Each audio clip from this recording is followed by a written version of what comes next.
Magandang araw sa inyo mga kabansa. Kayo po ay nasa Iparas kay Paras. At ito inyong lingkod Ado Paglinawan na nagbubungad ng pagbati para sa ating sekretary. Magandang araw mga kababayan. Magandang araw po paring Ado. Okay. Magandang araw po sa ating mga mahal na mga kababayan sa buong mundo na hindi mapakali, hindi mapalagay, hindi makatulog sa kabulustugan na ginawa nitong bangag na presidente ng ating bansa, na siya mismo ang nakikita ngayon na nagmaniobra, hindi ang ICC. Mayroong warrant of arrest ang ICC, pero hindi ma-implement ng ICC. Pero minaniobra ni Marcos, kunyari, mga kababayan, na maipasok daw sa Interpol. Pero mayroon ng pagdududa ngayon na wala man na formal na hakbang ang Interpol na hulihin si President Duterte. Anyway, i-discuss po namin yan. Simulan natin na maayos. Mga kababayan. Our people, our friends, our relatives, our dear brother Filipinos all over the world, greetings to all of you, and kami po ay nakiramay sa dinadamdam nyo ngayon. At kami mismo ni Paring Ado ay mahigpit ang dibdib namin na dinadanas namin ang kalungkutan at ang galit namin sa ginawa ni Marcos sa isang Pilipino na pinakain niya sa leon. Isang Pilipino na sa ating saligang batas ay nangangailangan ng proteksyon, nangangailangan ng hustisya, pero siya mismo ang nasa front line.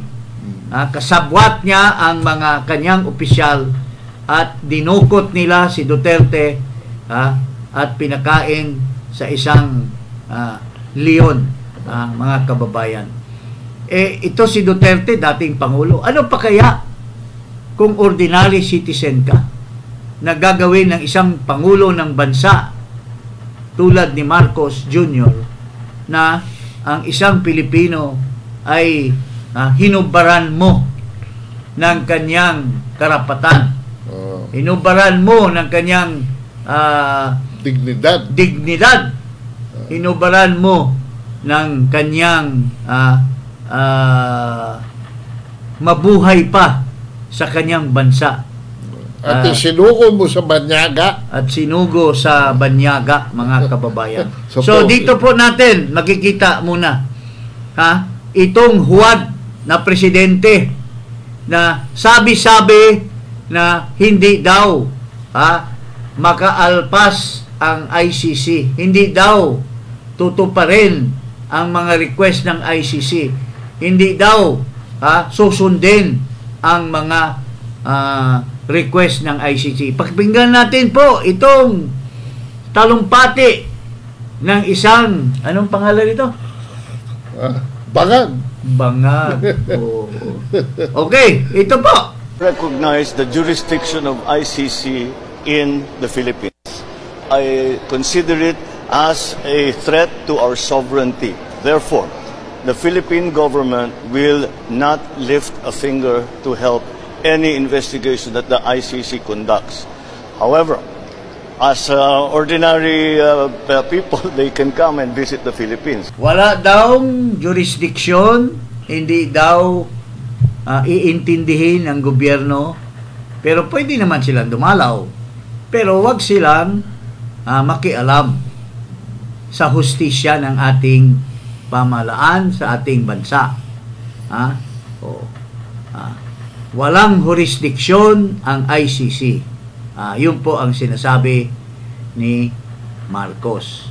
Pero tingnan mo, itong sinasabi niya ngayon na isang vengeance against Duterte. Single-handedly, with the help of his minions, itong mga kabinete, namely the Secretary of National Defense, Guevara, the Secretary Gibo Teodoro, the National Security Advisor Anyo, John Vic Rimulya, at si Marcos. and no other than the President. Ano ito? President? Bangag na presidente ay nagpulong-pulong, nagplano para dukutin ang ating dating Pangulo dahil galit na galit siya kay Duterte. Mga kababayan. So, yun po ang ito po ang presko niya.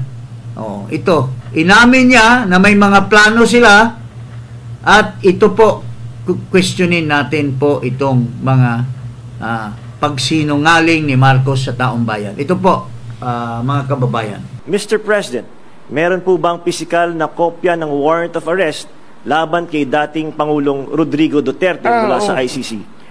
Meron. This came in. Actually, it came in. I received it from Secretary Remulla. I received it at 3 a.m. last night, and I looked at it, and we went back and forth. 6:30, he wrote me again, and he said, "We have it already. We have the warrant of arrest from Interpol." And I said, "Okay, we'll put all our plans into place, and sige, let's proceed as we had discussed." Sinasabi nitong sinungaling na to na warrant of arrest daw from Interpol. Ang tanong natin ngayon, mga kababayan, nasaan ang red notice? Kasi, alam mo, with due respect, ang Interpol, base sa kanilang proseso. Nag-i-issue ba ng warrant of arrest ang Interpol? Hindi nga nag-i-issue ng warrant of arrest. Sinasabi niya na ang warrant of arrest ay galing sa ICC, pero na sa Interpol na, at ang Interpol ay nagdala daw noong warrant of arrest. Alam mo, ang una nating tanong, mayroon bang red notice na dala-dala ng Interpol? Kasi hindi pwedeng umaksyon ang Interpol kung walang request sa kanila. And ito, may proseso na gagawin ang Interpol, and it ends up with a red notice to the country where the suspect or anybody who is evading arrest from another country na nagtatago, pwede nilang hulihin through the local Ito po yung definition ng red notice po, mga kababayan. An Interpol red notice is a request to law enforcement worldwide.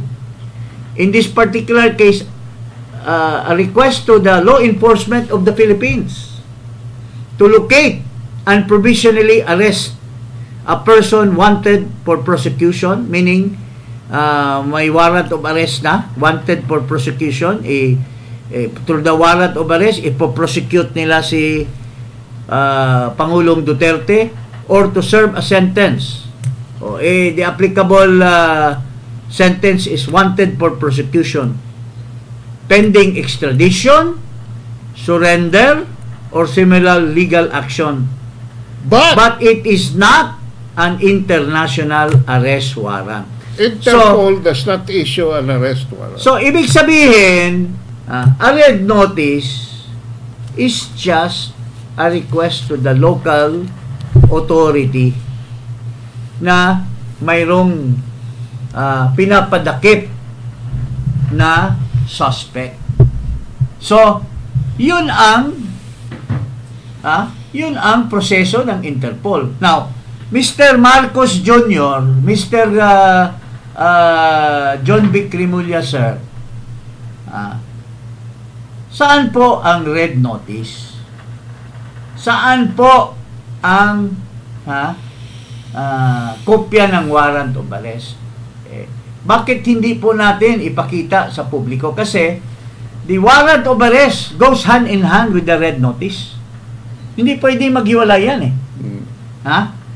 Kasi yung red notice is an authority given by the head of the, approved by the head of the Interpol, informing the local authorities of the Philippines na kami po ay may mag-request sa inyo na dakpin nyo itong suspect na ito kasi ipoprosecute doon sa The Hague, sa International Criminal Court. Pero wala tayong nakikita na red notice. Mayroong komentaryo ang Manila Times through Mr. Barona. Ang sinasabi po niya ay walang red notice na in-issue, kundi ang ginawa ng International Criminal Court or ICC, dinaan sa Interpol pero sa backdoor.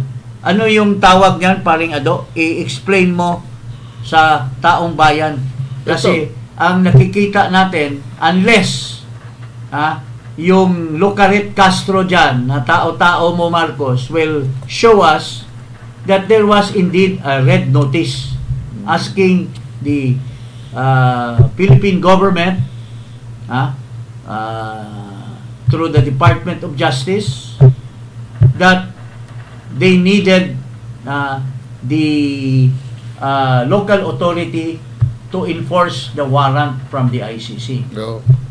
Anong... Ito, basahin natin. Basahin mo. Official communications confirmed that Philippine authorities were consulted in advance about the request. Okay. Meaning the request to issue the request for arrest of President Duterte. Before any public announcement was made.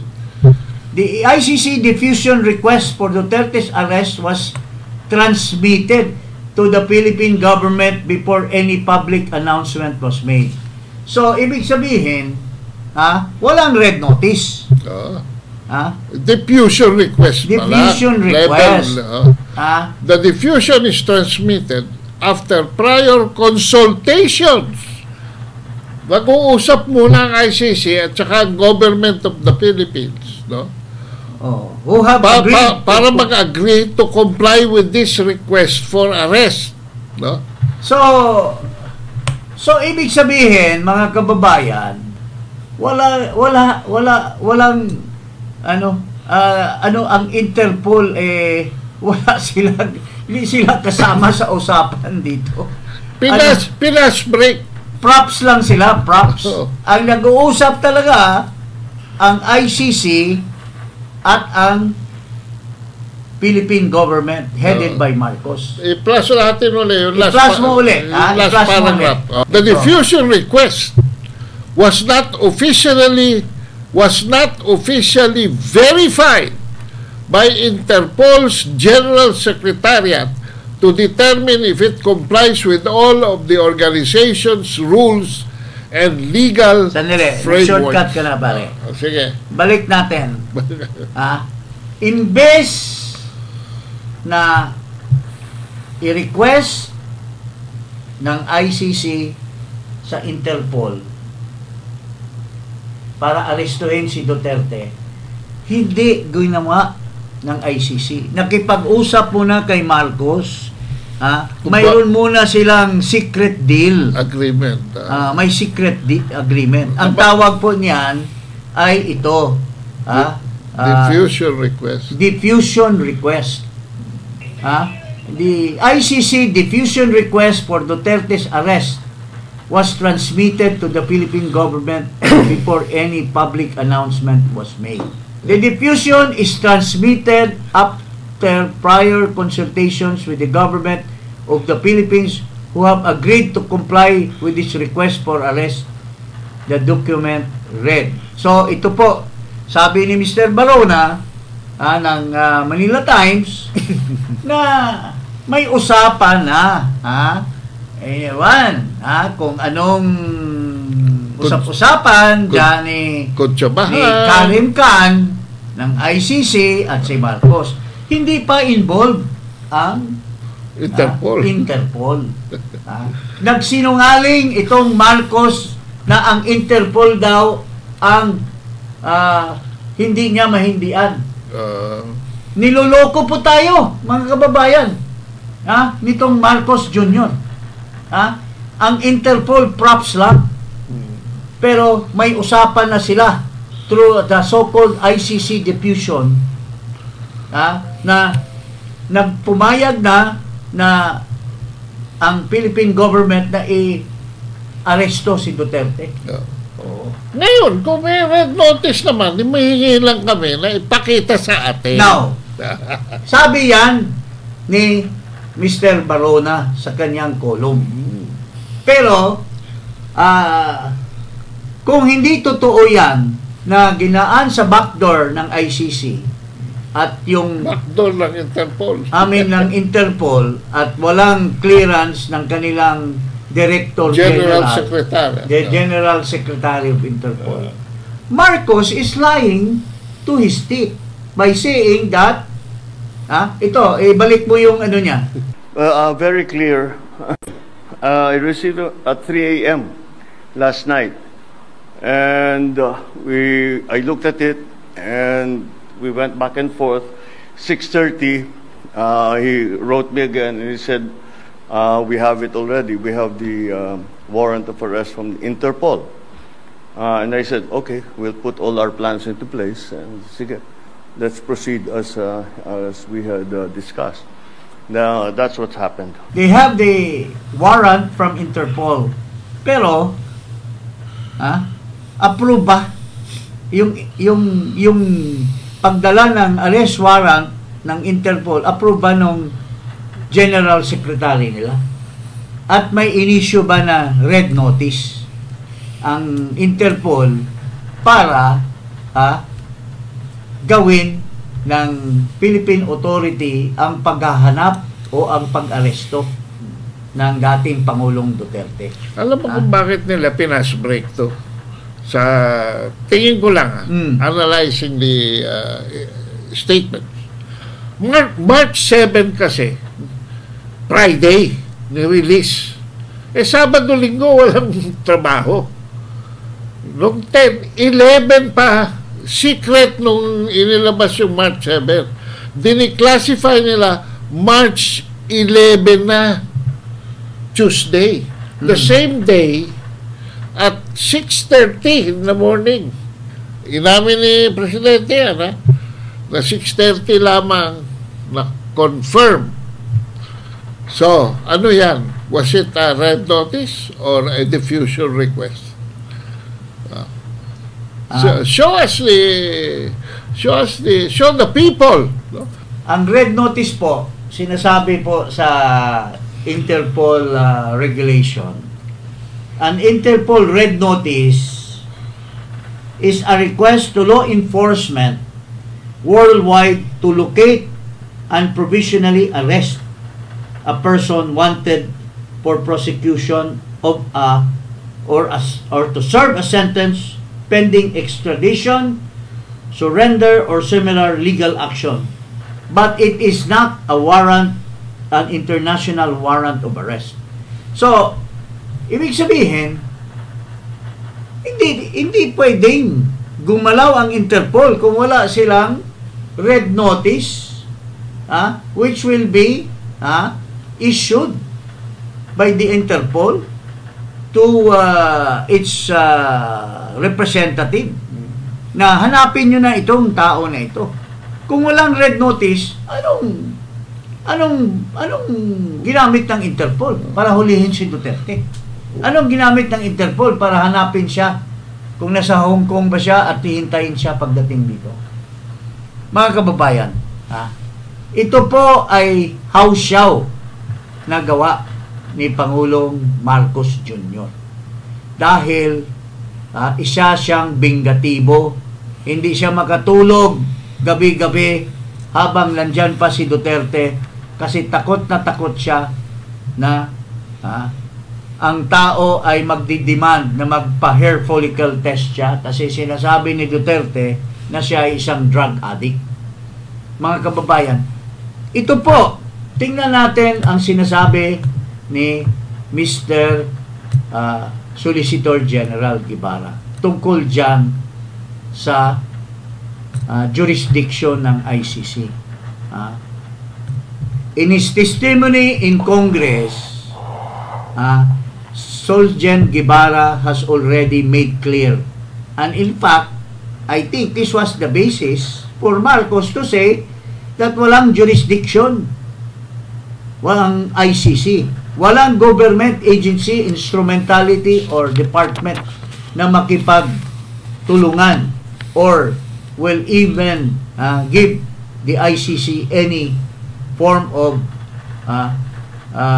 help or assistance. Ito po, pakinggan natin si Guevara, mga kababayan.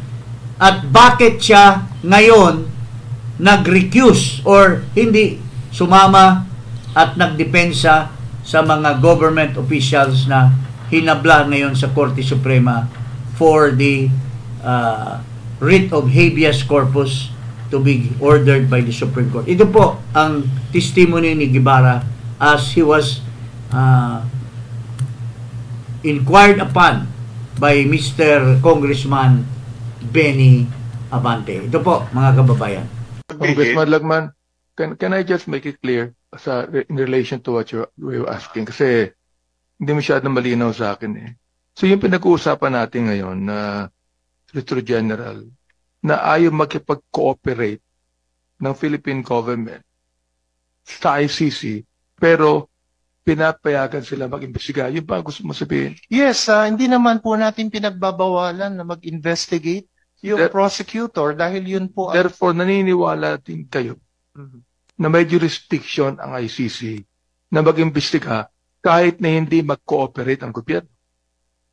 Kahit po hindi makipag-cooperate ang government. Ang basihan po kasi ng lack of cooperation ay dahil nga po until now ay china-challenge pa rin natin ang jurisdiction ng ICC dahil po hindi niya na exercise yung jurisdiction na yon sa tamang panahon.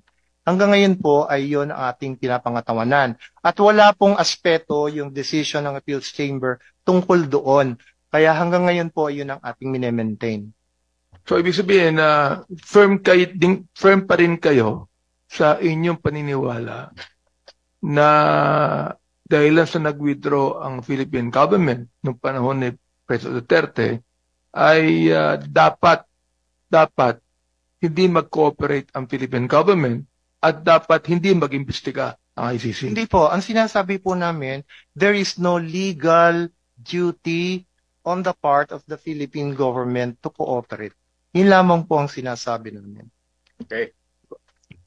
Maliwanag naman yun, Mr. Chairman, na ang sinasabi ni Solicitor General, pwedeng mag-imbestiga ang ICC, conduct the preliminary investigation dito. Makalagay ko, dito naman ang mga ebidensya, dito yung mga testigo, pero ang gobyerno ay hindi mag-cooperate sapagkat wala silang legal duty. Kahit na admitted naman na doon sa Article 127, may legal duty ang Pilipinas to cooperate in the investigation. Ngayon, ang sabi ng Solicitor General, Mr. Chairman, ay meron pang question sa admissibility or yung complementarity. Jurisdiction and admissibility. Okay. Yung sa complementarity, wala nang problema ba yun? Hindi po. Until now, we maintain our position kasi na Ang may primary responsibility ay ang ating mga national institutions. Okay. Pero doon sa complementarity, hindi naman tinutukoy yung the whole gamut of the judicial system in the Philippines that it is working or it is not working. Ang tinutukoy lamang ay tungkol dun sa kaso before the ICC, kung yung bang respondents ay being prosecuted or being tried in Philippine courts. That should be the context of complementarity. Si former President Duterte ba at sila, yung mga kanyang major correspondents ay meron ng prosecutor na Pilipino, prosecutorial office na may nakapending na reklamo laban sa kanila na iniusig. As far as the former president is concerned, Your Honor, wala pa po dahil wala pong nagpa-file ng complaint against him. Nung time na siya ay presidente, that's understandable dahil siya po ay may immunity from suit. Pero ngayon po na hindi na siya presidente, wala namang nagpa-file ng complaint sa kanya. Yung gobyerno ba mismo, yung prosecutor mismo, ay hindi pwedeng mag-file on their own sapagkat merong krimen na naganap sa Pilipinas under our laws and our international law? Ang ating usual procedure po ay merong complainant, halimbawa yung biktima, kung sila po ay nag-allege na ang presidente ang siyang pasimuno ng lahat ng ito, ay sila po ang dapat na mag-file ng kaukulang complaint. Motu proprio ang gobyerno hindi pwedeng mag-file? Pinagbabawal ba yan? Kasi po hindi po 'yun ang ating normal na proseso na mag-iimbestiga, magko-conduct ng preliminary investigation ang ating prosecutor nang wala namang nakahain na reklamo sa kanyang opisina. Ano po ang kanyang iimbestigahan kung wala naman pong nakahain na reklamo? Okay. Yung bang ibang mga respondents maliban sa former president wala rin kaso sa prosecution sa prosecutor's office? Depende po sino po bang mga tao ang si Senator Bato ba meron? Wala po. Wala naman pong nag-file ng any complaint against him. Okay. Meron ba naman na nakapending na kaso sa husgado sa Pilipinas laban kay former President Duterte at mga kanyang correspondents hinggil dun sa crimes against humanity tungkol sa deadly war on drugs? Let me just clarify this, Your Honor, kasi yung iniimbestigahan po ng ICC ay ang Philippine situation in general. Wala naman pong any specific persons na tinutukoy ang ICC prosecutor sa panahon na ngayon. Kaya nga po siya magko-conduct ng investigation with the end in view of specifically identifying certain individuals at a later time. Pero wala pa po tayo doon eh. Wala naman hong ina-identify ang ICC prosecutor na specific persons na siyang papaharapin sa ICC trial chamber kung kinakailangan. Sa ngayon po, wala pa po tayo doon sa stage na yon. It's the Philippine situation being looked into by the prosecutor. Kaya po, hindi po parang wala pong parallelism na tanungin kung meron na po bang domestic complaint against Senator Bato or meron na po bang local case against the President. Kasi even the ICC po, wala naman po silang ina-identify pa na certain persons na kanilang lilitisin sa trial chamber. Ang sinasabi ni Soljen Guevara, the government of the Philippines allows them to investigate but does not want to assist them because they have no jurisdiction. The Philippines is a sovereign nation and it should not allow foreigners or foreign entities to meddle with its internal judicial system or internal affairs. Yun pong sinasabi ni Guevara. Kaya nga po, darating tayo sa punto na ngayon, si Suljan Guevara does not want to represent those who were summoned or those who were sued under the Supreme Court case filed by the children of President Duterte. Pero bago tayo dumating dyan, mga kababayan, sino ba yung karapat-dapat or sino ba yung dapat na ikangay depensahan ni Guevara na ayaw niyang depensahan? Ito po yun. Nasaan yung ito po yung binisto ni John Vic Rimulya. Ito po yung nagplano at nag-execute ng warrant of arrest ng ating dating Pangulo. Sila ang nagplano dahil may usapan with the ICC. Kaya nga yung yung sinasabi na nga natin, yung paring Ado, doon sa thesis mo, yung Interpol ay salimpusa lamang. Pero ginagamit lamang ni Marcos para namukha maligtas siya sa kanyang kasinungalingan. Kasi sinasabi niya paulit-ulit na walang jurisdiction ang ICC. Gusto pa rin niyang ipairal yan. So, gagamit siya ng third party tulad ng Interpol na salimpusa lang kasi wala naman yung Interpol kung walang ICC na mag-issue ng warrant of arrest. Ginagamit niya para malihis niya sa pagkahuwad niyang pagka-presidente. He says this, he says this, sasabihin niya, ay, walang jurisdiction, we are a sovereign nation, walang jurisdiction ng ICC, huwag niyong tulungan. Pero, yung utusan ng ICC na Interpol na tinatanong natin ngayon, mayroon ba talagang in-issue na red notice para tulungan mo ang Interpol at ihiwalay mo siya sa ICC? Wala pa ang pinapakita sa atin.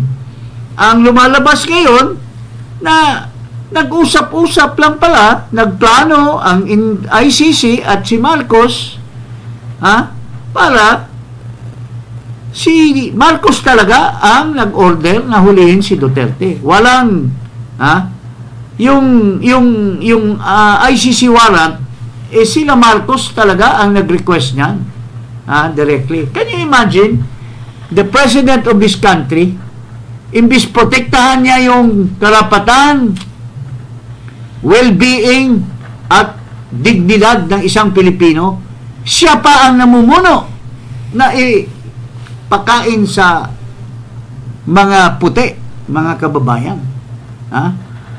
Because he cannot issue, we challenge you, Mr. Marcos, to come up with a copy of the red notice. In fact, doon sa interview, doon sa press con, tinanong ka ni J. Ruiz, Sir, are we going to give them the original or the copy of ano? Ang mabibigay mo, digital copy lang. Pero, the warrant of arrest should go hand in hand with the red notice. Because warrant of arrest coming from ICC is not it's not self-implementing. It needs the Interpol to enforce it. And it can only be enforced to another country through a red notice. Because the red notice itself has all the necessary authority to tell the enforcement of the arrest or the prosecution of the suspect. Pero dito po, wala. So ngayon, ito po yung mga kasabwat ni Marcos. Binisto ni John Vic Remulla. Ito po, pakinggan natin dito sa interview niya. Hindi naman. It was a group effort. Secretary Teodoro was there. Secretary Anyo was there too. And the President and I. Kasi Secretary Teodoro was working out of his office sa Camp Aguinaldo. Secretary Anyo, of course, his specialty is intelligence, so he was gathering all the information. Was it a little odd or hard, I guess, for Secretary Anyo, sir? Knowing that, of course, he was I think so. part of the I think administration. he still shares some affection for the former president. They had a very good working relationship. But he's a professional, he is a soldier, and he's a gentleman. Let me interrupt. Anyo is a soldier and a gentleman. A traitor to Duterte is a gentleman. A soldier never betrays his former commander-in-chief. Unless he sold his soul to the devil, who is now his new commander-in-chief. Yun po, mga kababayan. Beg your pardon, hindi po yan ugali ng a gentleman and an officer. Ugali po yan ng isang traidor na ginawa kang undersecretary, ginawa kang DILG, even the time you were sick with COVID, katabi kita doon sa ano ba yun? AFTF, na-COVID ka, in-excuse ka, you were gone for a while, binalik ka pa rin, Mr. Anyo, ni Presidente Duterte as Secretary of DILG, Secretary of the Department of Interior and Local Government. So, hindi po yan gentleman. Let me correct that. Okay, you continue. The lawyers were prevailing for him to stay in Hong Kong or in China, and the children prevailed on him to go home. Ibig sabihin, yung mga lawyers po sinasabi kay dating Pangulong Duterte. Parang gano'n ang lumalabas sa mga sources. Sources ni Secretary Anyo. Opo. And he relayed that to the core team. So the core team is the President, yourself, Secretary Anyo, Secretary Teodoro, and the President. And kayo lang. So, yun po ang nagplano. Ito, according to John Vic, hindi pa natin alam. Pero pakinggan natin yung kanyang kapatid. Kung anong sinasabi tungkol dito sa ICC. Hindi, tungkol dito sa proseso. Okay. Tungkol sa proseso na kailangan idaan sa judicial authority. In fact, Secretary Boying Remulla mentioned the word court. Ito po, pakinggan natin. Pero ito ay binabiolate ngayon ng gobyerno ni Marcos because dahil nga sa kanilang panic na manatili pa si Duterte sa Pilipinas at knowing that people are already gearing up against him. Ito po ang sinasabi ni Boying Remulla when he was asked in the Senate, I think in a hearing. Ito po yung sinasabi niya. But when it comes to them going into the country, kung gusto nila pumasok dito upang manghuhuli at magpasagawa ng warrant na kanila pong na-issue po siguro ng ICC pagdating ng panahon, kailangan po itong dumaan sa ating court system. Ito po ay kinakailangan ng isang action to enforce a warrant, action to enforce a judgment. Kailangan po dumaan yan sa ating court system. Kaya hindi ho namin pakikialaman kasi yan po trabaho na ng Interpol kung talagang gusto nilang habulin yung tao na nasasaktal. Yung sabihin natin, nag-issue po na warrant of arrest ng ICC, gusto mong enforce ng Interpol dito, pero para ho ito ay matuloy at hindi ho magkaroon ng kasuhan, kinakailangan pumunta muna sila sa korte natin. Very clear. Kaya yata ito si Boying hindi sumama doon sa Hindi sumama. Sumama sa plot kasi alam niya yung proseso na gagawin ni Marcos at yung kanyang mga alipores ay hindi idadaan sa korte. Pass break. Kasama nila si Torre at saka si Marbil, may instruction na, huwag nyo na idaan sa korte, katagal pa yan baka mamaya hindi pa aprobahan ng korte yung warrant of arrest yan, magkakaroon pa ng hearing and so on and so forth. Kaya dinekwat na nila si Duterte. Pero tingnan mo itong gunggong na isang underling ni ni Secretary Remulla. Tingnan mo itong gunggong na ito. Sinalungat niya yung kanyang boss. Tingnan mo. Yung warrant of arrest daw ay idadaan daw sa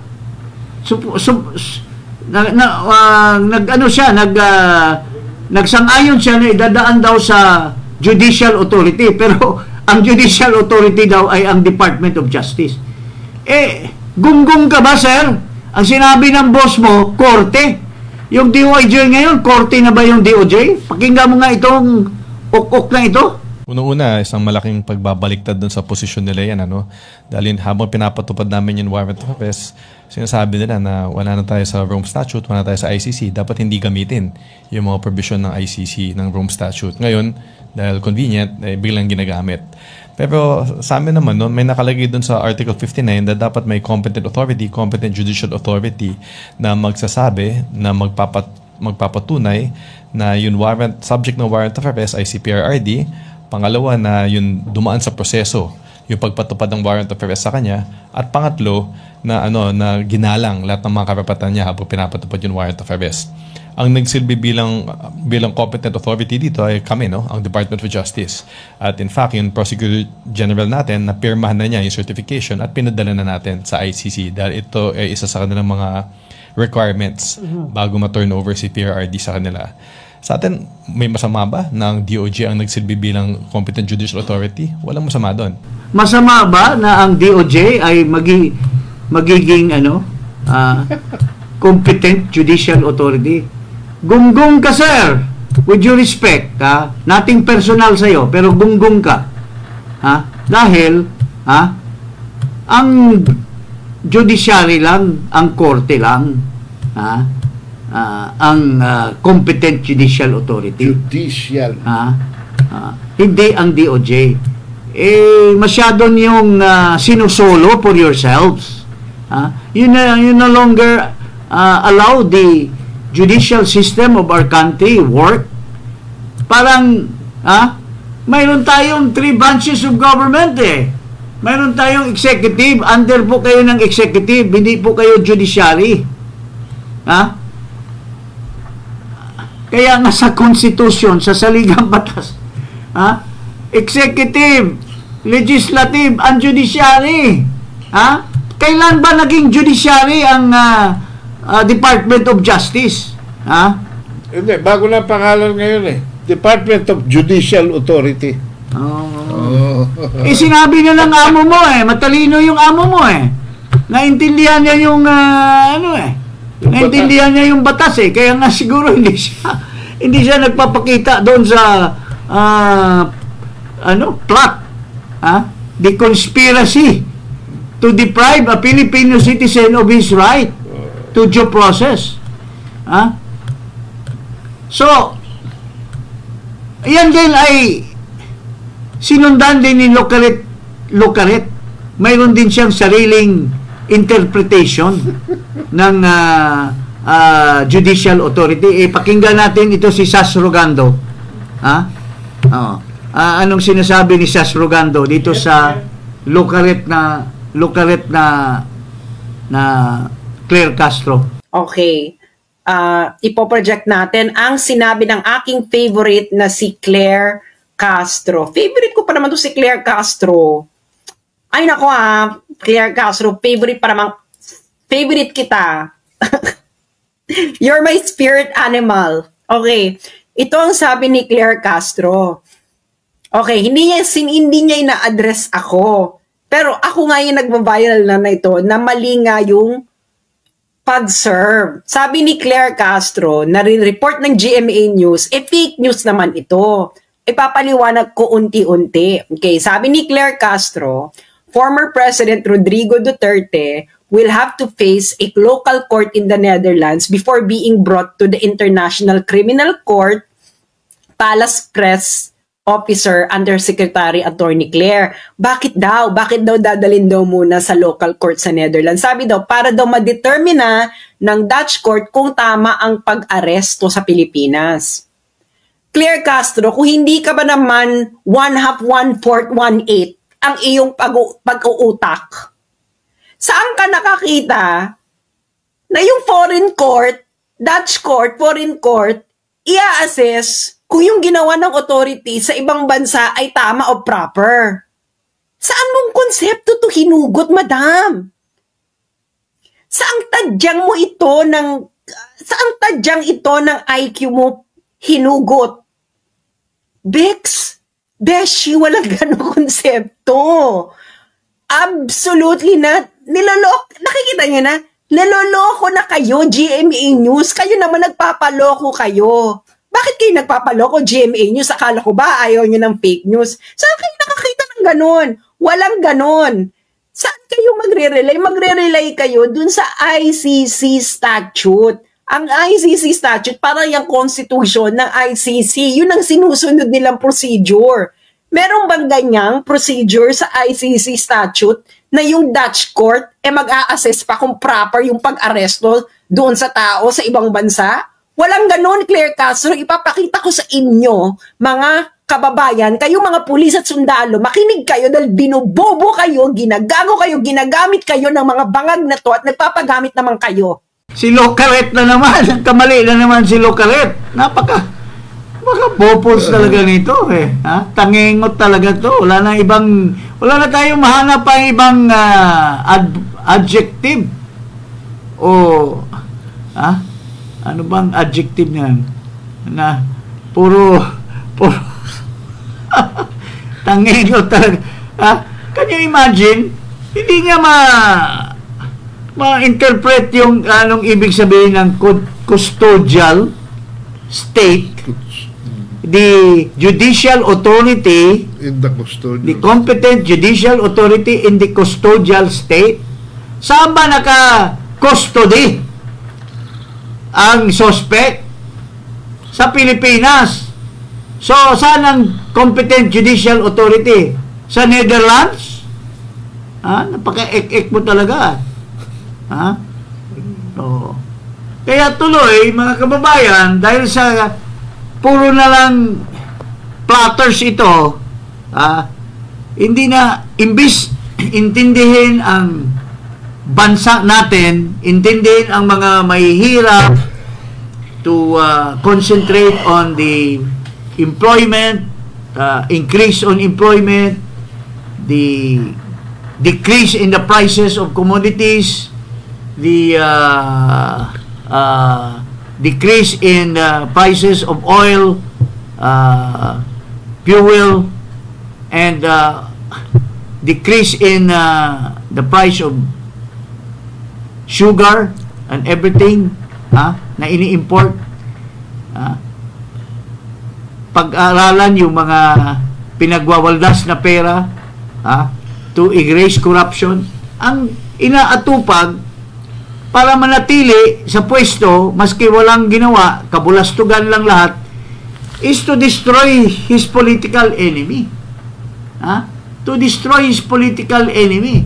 So, hindi lahat ng mga tao mo, Marcos, dyan ay sisip-sipin ang masisip-sip sa'yo. Hindi tulad nitong si Guevara, maski nagoyo niya siya, magdepensa sa budget, pinagbigyan kayo. Pero this time, very clear, he was making pronouncements already so many times, mga kababayan, ay hindi siya pumayag na mag-abogado dito sa mga platters. Yung mga plotters against a Filipino citizen na itapon nyo doon sa Leon, sa ibang bansa, ay hindi pumayag si Guevara. Kaya ito po, si Solgen Guevara ay hindi pumapayag. Paring Ado, ano ba? Sino bang dinidream mo? Mukhang inaantok ka na. Are you dreaming of Claire Castro? Type mo ba yun? Hindi ko nga maintindihan ginagawa niyang Claire Castro na yan eh.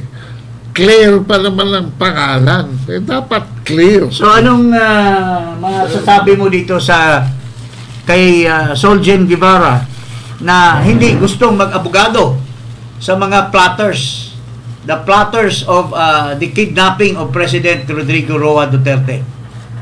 Napakahirap ng sitwasyon ni Menardo Guevara dito dahil meron na siyang stand, and that stand is not a personal stand. Hindi mahirap. Madali na niyang gawin yan dahil may konsensya siya. The other way around. He is a man of integrity. Na hindi siya basta-basta dahil because he's just being employed by government, he cannot just succumb to something that is clearly illegal, clearly evil. Na idepensahan mo yung mga tao na nagdukot kay Pangulong Duterte. Ito po. Pag binaliktad kasi niya yung stand niya, it will affect the sovereignty of the country. Anyway, ito yung ano. Yes, tama ka. Okay. Solicitor General Menardo Guevara opts out of defending the Marcos administration in the petition filed by former President Rodrigo Duterte with the Supreme Court, questioning the legality of his arrest and transfer to the International Criminal Court.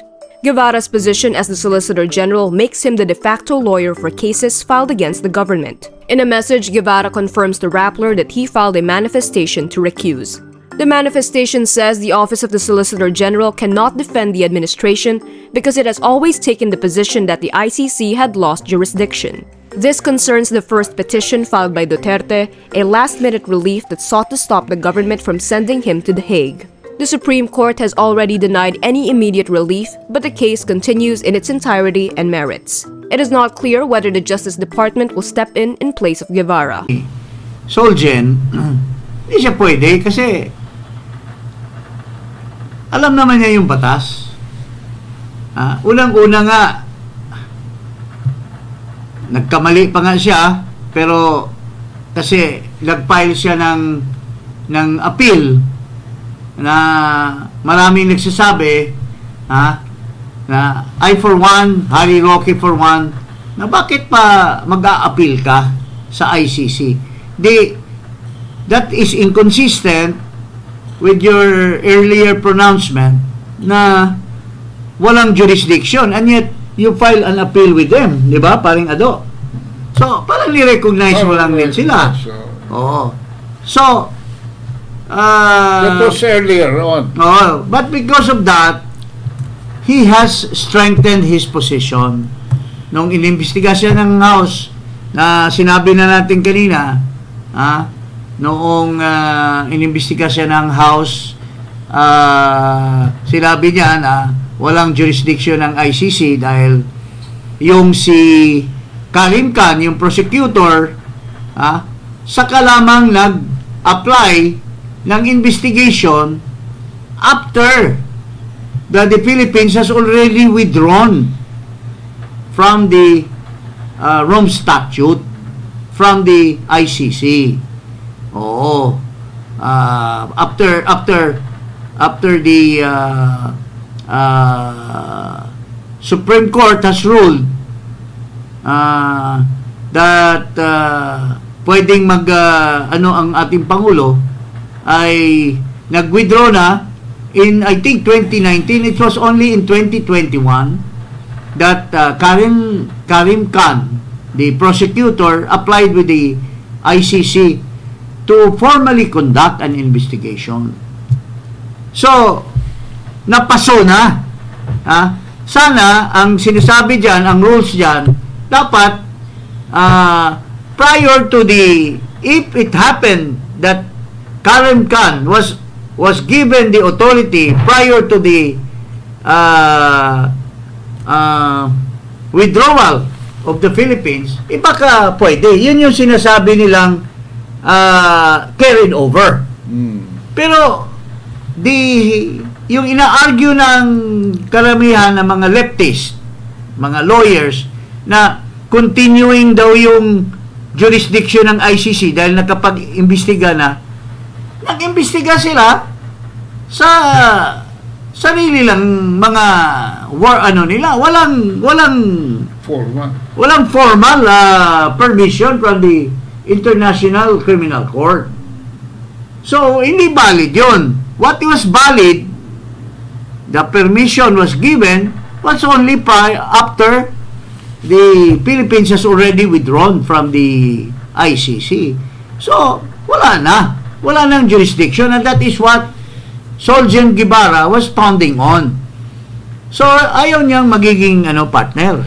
Ayaw niyang magiging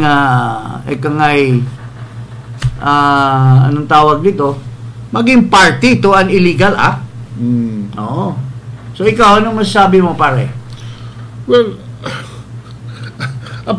ang nagplas sa isip ko, kung hindi sila i-defend ng Solicitor General, parang lalabas na personal crime ito. That these poor plotters were doing it on their own personal capacity, not as officials of our government. So, kasi may government stand. So there will be, alam mo, since the time I became a lawyer,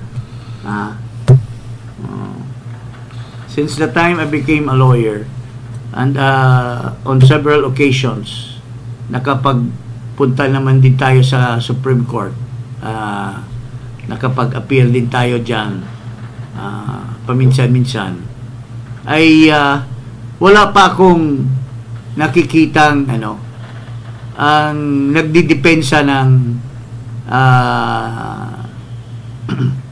mga government official ay hindi ang Solicitor General. On certain occasion, it is the office of the Government Counsel, depending on sino yung corporate or GFI or whatever, no? Pero in this particular case, it is really the OSG.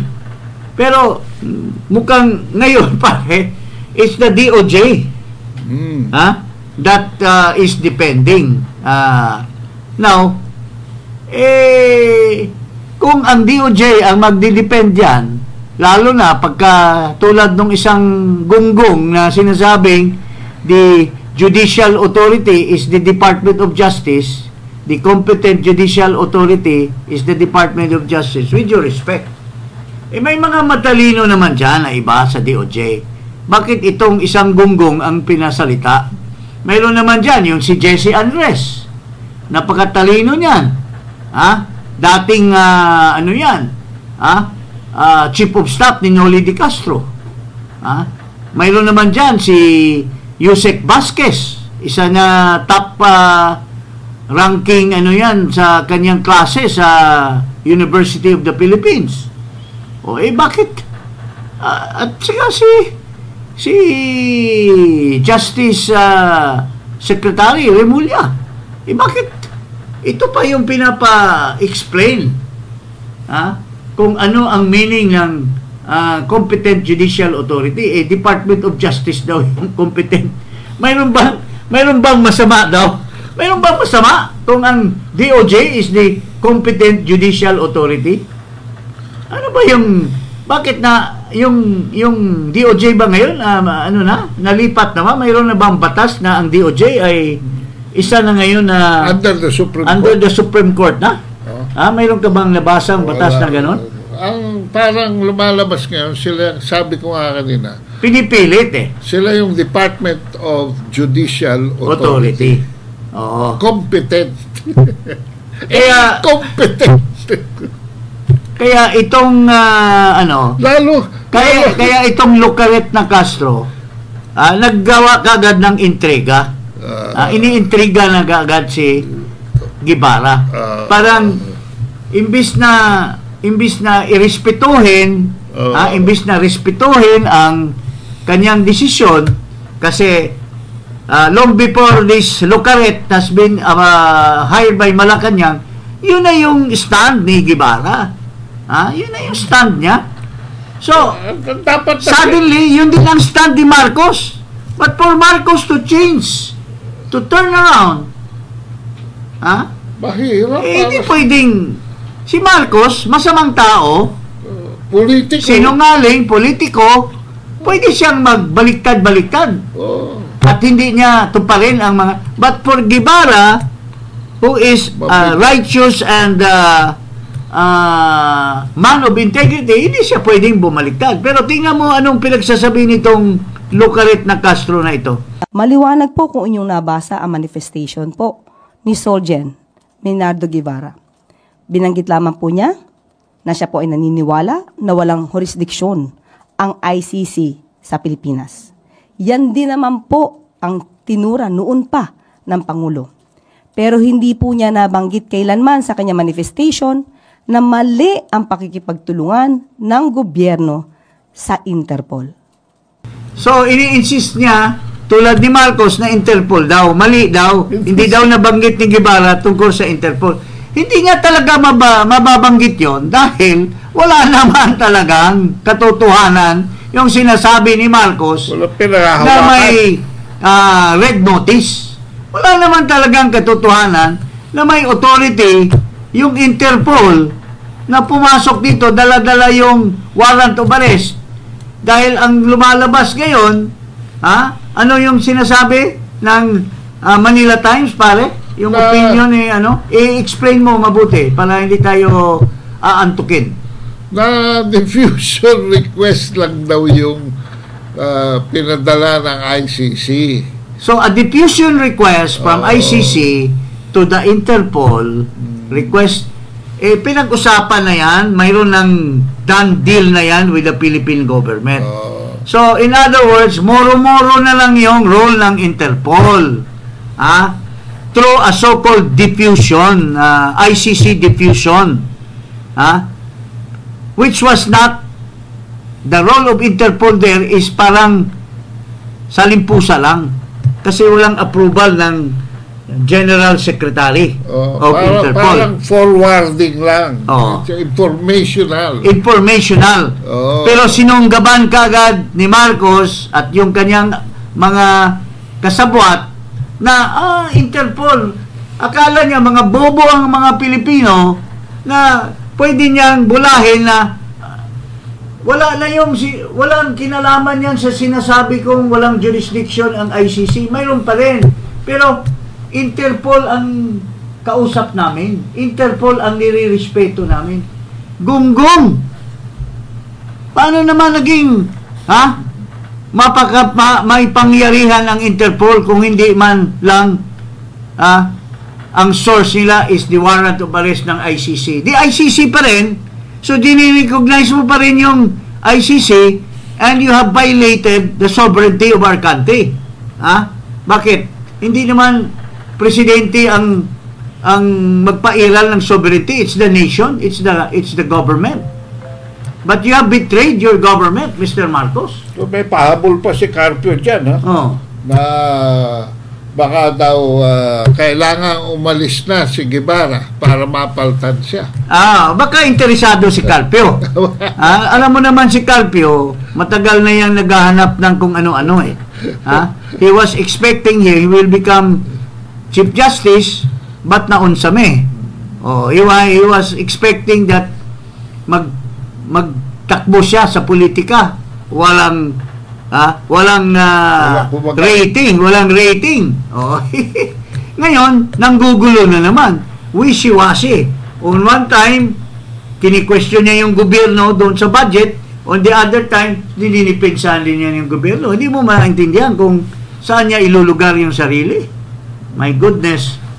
So, in other words, these people are really, ngayon, mga kababayan, ang isipin natin dito ay ano ba talaga yung kaso sa ICC? May katuturan ba? Or maski alam na ng gobyerno na hindi malakas yung kaso, tingnan mo ang pinagsasabi ni John B. Cremula, 30,000, I'm so hurt. There were 30,000 pero victims. They have the right, we should not only seeing the right of Duterte, but what about the 30,000? Pero sino ba? Ilan ba ang minensyon na tao na namatay dito sa drug war? It's only about 6 to 7,000.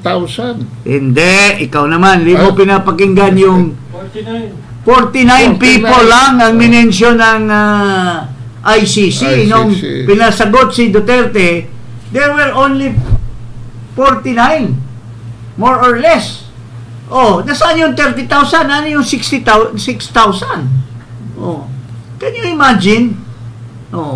Tapos dadalhin mo yung Pangulo for killing only 49. Tapos ito pa, ang kanilang testigo ay mga bayaran, mga Bikoy. Sino ba si Bikoy? Si Bikoy. Si Bikoy. Ito yung Bato-Bato. Nakahod pa. Bato-Bato, Bikoy 1. Bikoy. Ano yung isa? Castañas, Las Cañas, Bikoy 2, and Bikoy 3. Ito, pakinggan natin si Attorney Sabio, na yun ang unang nag-file kasi, pinapapaniwala siya ni Trillanes sa mga kasinungalingan. Pero what did he do? Nung na-realize niya na the purpose pala to sue Duterte, to sue Albayalde, to sue General Bato was because it was politically motivated. Ito po. So, mga kababayan, ito si Sabio, na-discover niya na ito si Daila de Lima at saka si anong pangalan nito? Trillanes. While they were investigating the human rights violation in the Senate, they were still senators. They hired Las Cañas and Bato-Bato. Ang ginamit nila si Sabio na abogado. Pero nung una, naniwala si Sabio, pero nung na-realize na niya na politika lang pala ang pagpapile kay Duterte, kasi galit na galit ang mga liberal dahil na 8-0 sila ni Duterte, na-realize si Sabio na mukhang ginamit lang ako dito. And in the interest of justice, why should I continue with my case in the ICC against Duterte when I may not be able to prove the case because it was just merely politically motivated. And talagang na-realize na lang husto noong yung Bikoy incident wherein klarong-klaro na naprobahan na gawa-gawa lang ni Trillanes yung Bikoy at gusto siyang gawing abogado for Bikoy, but hindi siya pumayag kasi alam niya na gawa-gawa lang yung Bikoy na yan at walang katuturan. So yun po. So klarong-klaro na yung kaso dyan sa ICC is really politically motivated yan ng mga dilawan. Pero sinakyan ngayon ng kung sino-sino, tapos it turns out 30,000, 60,000 or ilang pa thousands na yan, paring Ado, 49 lang pala yung tinawag na does not even amount to ano bang tawag niyan? Crime against humanity. Crime against humanity. Mas marami pa yung sa paano. Mas marami pa yung masapano. Hindi pinahilan si Noynoy Aquino. 40, ilan yun? 44. Sub 44. Sub 44. So, yun lang po mga kababayan. So, in all of this, bakit po tayo susunod pa dito sa Pangulo na bangag na ito? Even if how much he hated Duterte, pero hindi naman dapat karapat-dapat na magalit siya kay Duterte dahil pinalibing naman yung tatay niya. Hindi naman dapat ganyan, Joy. So, paring Ado, ikaw, magbigay ka ng masasabi mo dyan, paring Ado. Alam mo, Secretary, para ako nandito kung sa babalikan ko to si OSG. Para baliktarin niya yung stand niya that will affect a government, legal stand. Hindi ito basta policy. Yes. This is not just a executive policy. Yes. This is a stand of the government. Executive, legislative, and judiciary to constitute law, in accordance with law. Pag yan, binaliktad mo, para mo na rin binaliktad yung konstitusyon di ba? At saka yung soberanya natin. Ang daming complications niyan, Meron niya complications sa soberanya, may complication niya sa economic, may complication niya sa image natin abroad, sa ating mga diplomatic relations with other countries. Ang daming komplikasyones niyan, mga kabansa. Kaya hindi biro-biro ito. So, the bottom line of this, really, mga kababayan, is a betrayal of public trust. By no other than the President of the Philippines. He betrayed the Filipino people under the pretext that he is defending them, yung war on drugs and so on. But wala pang proof tungkol doon. But what is very clear here is the violation of the right of a Filipino. Na-prove na yan Kinidnap ninyo Pero as to the involvement of Duterte directly in the death of those so-called victims of the war on drugs, that still has to be proven. As a matter of fact, yung sa complementary,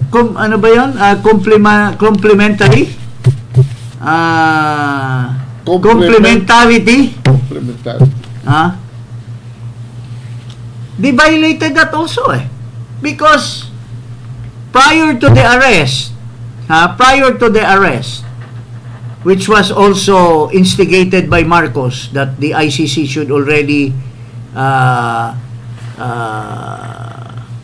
instantly come up with their warrant of arrest, maski wala pa silang plano to do that immediately. The Quadcom had already conducted an investigation, and they allege that Duterte has committed this and that and this and that, and the Department of Justice has announced that they were undertaking an investigation on the war on drugs. The people who were murdered or who were killed under the war on drugs, they are compiling evidence. So ongoing na yan. May complementarity na. Pero bakit mo i-implement yung warrant of arrest when sinasabi nga ni Guevara nung tinanong siya ni Edsel Lagban, mga kababayan, na why isn't the government not filing any case against Duterte? Why isn't the government is not filing against Bato? Sabi ni, well, there are no complainants. Sir, there are no complainants. O ngayon, the DOJ, ngayon sa panahon ni Marcos, mayroon na complainants. So, bakit mo ipapatuloy pa? Kung mag-imbestiga na yung, in other words, the complementarity situation has already started to come about. So why would you preempt the investigation of the DOJ? Mayroon na may nakapile na kaso si Tory against PRRD. Kaya nga po, ito lang po masabi, pakinggan po natin yung anak ng ating dating Pangulong Presidente. Ito po ang sinasabi ni Ginang Sara Duterte. At pakinggan po natin mabuti kung saan ang patunguhan ng ating bansa. Now that people are so angry, now that people are not anymore,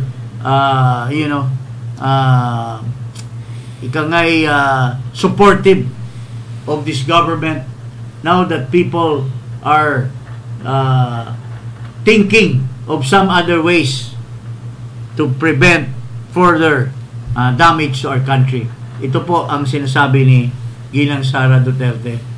We expect that there will be planted evidence inside the houses. So I told them that we'll just have to face that as well, because that is the template that they did with former Congressman Arnie Teves. It's exactly the same template.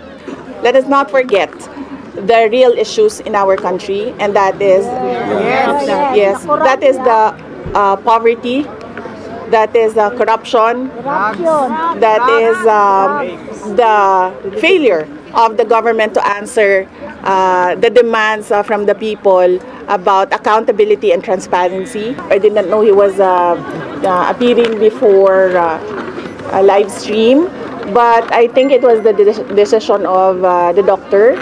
It was really kidnapping. You see the comments all around the world from experts. Kidnapping! Kidnapper! Now, yun po ang pagtuunan ng pansin ng buong bansa. We should not stop from prayer rallies. We should continue our fight against aggression. We should continue our fight against the trampling of our rights, the trampling of our freedom. Ito po, alam mo, sinasabi ko po na this is a betrayal of public trust. But this is not the only crime that Marcos has committed to our country.